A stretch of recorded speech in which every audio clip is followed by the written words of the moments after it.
Hello. નમસ્કાર સાહેબ. हाँ नमस्कार। કાંતિભાઈ બોલો. हाँ कांतिभाई बोलो। મહેન્દ્ર ચાવડા બોલું સુરત થી. हाँ बोलो ने। ગોપાલભાઈ ક્યાં રાજીનામું આપવાની વાત કરી સાહેબ? अरे भाई तारे आવું તો તું આવજે ને મૂક માં થકડે આવી જાવ રાજીનામું દેવા હા હા અહીંયા તમારે। તો નમસ્કાર મિત્રો, સ્વાગત છે તમારું અમારી ચેનલમાં. ને હમણાં તાજેતરમાં ન્યૂઝમાં તમે સાંભળ્યું હશે કે ગોપાલ ઇટાલિયા અને મોરબીના ધારાસભ્ય કાંતિલાલ અમૃતિયા બંનેએ સામસામે ચેલેન્જ કરી હતી કે તમે અહીંયા આવીને ચૂંટણી લડો અને જીતો તો 2 કરોડ રૂપિયા ઇનામ આપીશું. ત્યારબાદ એક સામાન્ય નાગરિકે મોરબીના એમએલએને ફોન કર્યો તો ફોન કરતાં જ ધારાસભ્ય ભડકી ઉઠ્યા, જેમનું કોલ રેકોર્ડિંગ વાયરલ થયું છે.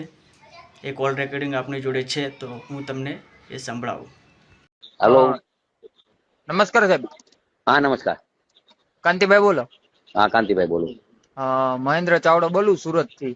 हाँ बोलो ने। ગોપાલભાઈ ક્યાં રાજીનામું આપવાની વાત કરી સાહેબ? અરે ભાઈ તારે આવું તો તું આવજે ને મૂક માં થકડે આવી જાવ રાજીનામું દેવા હા હા અહીંયા તમારા કાર્યકર્તા ટેકા કરે એટલે શું સમજો તમે તમારા મનમાં? અમે આવી જાજે હમત તુંય. હો આવી જાજે તું સાહેબ સાહેબ નટવરભાઈ. મારી વાત સાંભળો, મારી વાત અરે સાંભળો. તમે નટવરભાઈ, તું આવી જાજે હમો લડવા. હો મૂકી દે.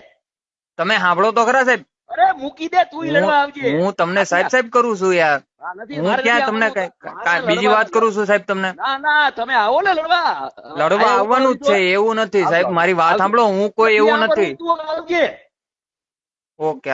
મિત્રો, આ હતું એ કોલ રેકોર્ડિંગ, અને આ કોલ રેકોર્ડિંગની અમે કે અમારી ચેનલ પુષ્ટિ કરતું નથી કે ચોક્કસપણે એમનું રેકોર્ડિંગ છે, પણ કદાચ બંને પક્ષોમાં સામસામે ચૂંટણી ફરીથી એકવાર થાય તો તમને શું લાગે છે કે આ ચૂંટણીમાં જીત કોની થાય? કમેન્ટમાં અવશ્ય જણાવજો.